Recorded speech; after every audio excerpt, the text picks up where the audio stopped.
Buongiorno, buongiorno! Quante volte avete avuto la sensazione di essere strani o comunque diversi dagli altri? Quante volte le persone vi hanno fatto notare qualche vostro atteggiamento stravagante che magari non è stato compreso? Quante volte avete avuto la sensazione di avere una visione della vita diametralmente opposta rispetto a tutte le persone con cui vi confrontate ogni giorno? Quante volte vi siete sentiti frustrati a seguito delle ennesime delusioni ricevute proprio dalle persone che pensavate vi capissero? Quante volte vi siete sentiti dei pesci fuor d'acqua? Signore e signori, ragazze e ragazzi, bambini, a tutto c'è una spiegazione. E premettendo che non sono pazzo, o perlomeno non del tutto, permettetemi di raccontarvi la storia del salmone. Questo simpatico pesce, la cui pregiata carne cruda ormai è conosciuta da tutti, poiché è consumata in occasione di momenti di convivialità che i giovani di oggi amano chiamare susciate violente, è presente naturalmente nelle acque dell'Oceano Atlantico. La peculiarità di questo pesce è che nasce nelle acque dolci dei fiumi, che risultano maggiormente ossigenate e più sicure dal punto di vista dei potenziali predatori. Trascorrono mediamente un paio di anni in queste acque, in cui si nutrono e crescono, per poi raggiungere la maturità sessuale e discendere il fiume in primavera, fino a raggiungere finalmente il mare, dove inizieranno a cibarsi di altri pesci ed assumere uno stile di vita pelagico. Ma non è finita qui.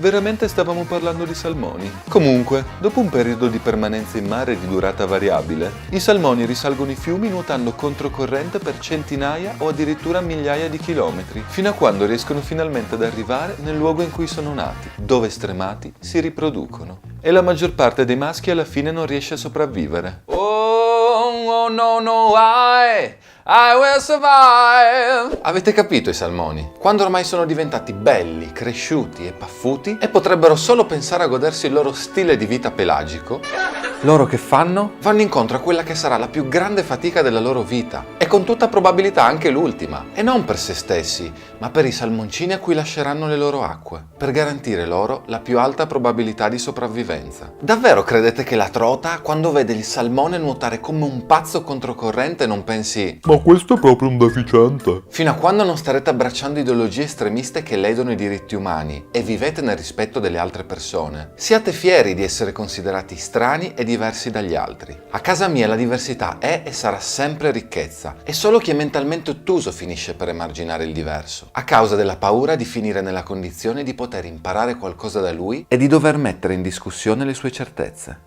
Se siete stravaganti e le trote che incontrate non vi capiscono, non ti curar di loro, ma guarda e passa, diceva Dante. Nessuno vi dovrà mai mettere nella condizione di dover dare spiegazioni sul modo in cui siete fatti. Se avete una visione della vita corredata da altri valori ed aspettative, continuate a perseguire quella visione. Non adattatevi a pensare e ad agire come il gregge. I momenti di sconforto e solitudine saranno parecchi, ma è il peso da sopportare se non vuoi mimetizzarti nella fitta lana bianca. Se alcune persone che hanno avuto un ruolo importante nella tua vita ti hanno deluso, non abbassarti al loro livello. Non essere anche tu la trota che pensa "Ma questo è proprio un deficiente". sì, il salmone continua a nuotare controcorrente non curante dello sforzo, per amor proprio e delle persone che ti apprezzano per ciò che sei veramente e per quello che puoi dimostrare al mondo continuando a nuotare controcorrente.